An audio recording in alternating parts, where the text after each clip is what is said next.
Story జాగ్రత్తగా వినండి. నేను ఇప్పుడు చెప్పబోయే స్టోరీలో హీరో సుబ్రహ్మణ్య శాస్త్రి.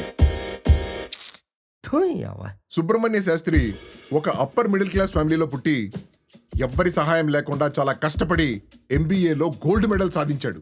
అబ్బో. తర్వాత ఒక పెద్ద కంపెనీలో హెచ్ఆర్ మేనేజర్ గా జాయిన్ అయ్యాడు. తర్వాత ఆ కంపెనీకి బ్రాంచ్ డైరెక్టర్ కూడా అవుతాడు. ఈయన కథేనా? ఇక్కడ నుండి ఈ కథని కంటిన్యూ చేయండి. కంటిన్యూ చేయడానికి ఇందులో స్టోరీ ఎక్కడ ఉంది సార్? చేద్దాం సార్, బాగా చేద్దాం. బోయపాటి లెవెల్లో ఎలివేషన్స్ ఇచ్చి చేద్దాం సార్. స్టార్ట్ చేయి.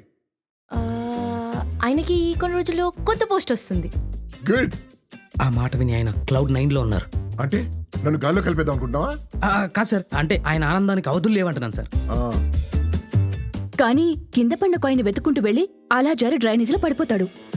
డ్రైనేజీలు ఎందుకు? స్విమ్మింగ్ పూల్ అవ్వచ్చు కదా. నో, నాకు డ్రైనేజే కావాలి. అలా జారి పడిపోయి హాస్పిటల్ అడ్మిట్ అయి కోమాలోకి వెళ్ళిపోతాడు. డాక్టర్ కష్టపడి కాపాడతాడు. కాపాడతాడా? కానీ ఆపరేషన్ చేసే టైంలో యాక్సిడెంటల్ గా తన సంతాన భాగ్యాన్ని తొలగించేస్తాడు. సార్, అయినా మిమ్మల్ని పెళ్లి చేసుకోవడానికి ఒక అమ్మాయి ఒప్పుకుంటుంది. ఒప్పుకుంటుందా? ఆయన పెళ్లి గ్రాండ్ గా జైపూర్ ప్యాలెస్ లో జరుగుద్ది. వండర్ఫుల్. పెళ్ళికొడు గెటప్ లో సుబ్రహ్మణ్యం విడిచిపోతాంటాడు sir. Greatest of all time. ఎన్నో ఆశలతో ఉన్న సుబ్రహ్మణ్యానికి తెలిసేదేంటంటే పెళ్లి కూతురు పెళ్లి పందిరి వేసిన వాడితో పరారైపోతుంది. అంత అవమానం జరిగినా సిగ్గు లేకుండా నిల్చుని ఉంటారు.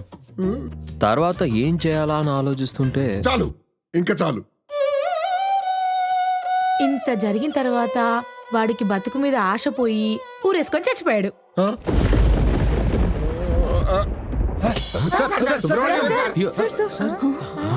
పోయాడంట వారిని.